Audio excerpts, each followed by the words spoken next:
Inihain din sa BTA Parliament ang panukala na magtatatag ng Bangsamoro Sports Institute o BSI na naglalayong i-develop ang mga homegrown athletes at palakasin ang presensya ng rehiyon sa national at international competitions. Ang detalye mula kay Naphtali Velarde.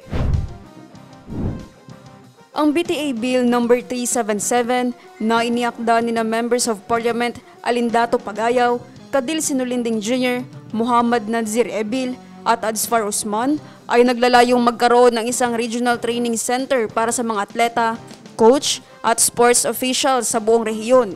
Ang BSI ay magsisilbing lugar para sa pagsasagawa ng mga tournaments at pananaliksik sa larangan ng palakasan.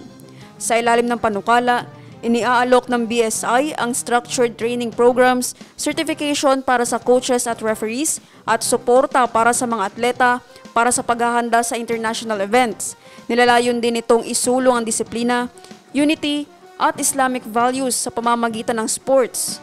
Minamandato rin sa panukala ang inclusion ng mga programa na magpipreserba at magsusulong sa indigenous sports at traditional martial arts, at pagkilala sa mga ito bilang vital elements ng Bangsamoro cultural identity at heritage.